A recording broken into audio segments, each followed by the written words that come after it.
মনুষ্যত্ব হারিয়ে ফেলেছে কেন্দ্রীয় বাহিনীর জওয়ানেরা। দুর্গাপুরের মাইকেল মধুসূদন কলেজের ভোট গ্রহণ কেন্দ্রে গিয়ে চড়া রোদে প্রবীণ নাগরিকদের দাঁড়িয়ে থাকতে দেখে ক্ষোভ উগরে দেন দুর্গাপুর পশ্চিমের তৃণমূল প্রার্থী কবি দত্ত।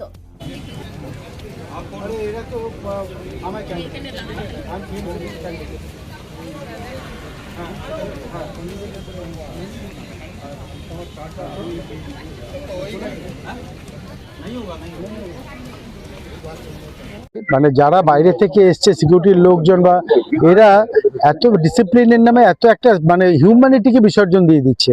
দেখো প্র্যাকটিক্যালি ওখানে ম্যাক্সিমাম লোকই 70+ ভদ্র মহিলা, কারো অপারেশন, সবাই বাইরে গেটের বাইরে। একে দেখো ওখানে ডিস্টেন্সটা করেছে এত দূরে, এবার গেটের বাইরে ওইভাবে দাঁড় করে রেখেছে। ইতিমধ্যে নির্বাচন কমিশনের কাছে অভিযোগ জানিয়েছেন দুর্গাপুর পশ্চিমের তৃণমূল প্রার্থী কবি দত্ত, কিন্তু কাজ হয়নি বলে অভিযোগ দুর্গাপুর পশ্চিমের তৃণমূল প্রার্থী কবি দত্তের। ডিএম এসডিও সবাইকে বললাম, কিচ্ছু হয়নি কোথাও, কারণ এরা কারোর কথাই শুনছে না। এবং তাদেরকে ফোন দিতে যখন কথা বলতে দিচ্ছি বলছেন আমরা কথা বলবো না, আমরা শুধু ওদের সিনিয়র অফিসারদের কথা, সিনিয়র অফিসাররা বাড়ি থেকে এসে আমি তাদেরকে বললাম যে দেখুন আপনারা, এরা তো আমাদেরও বাড়িতে মা ভাই বোন আছে, জাস্ট ফিল ইট।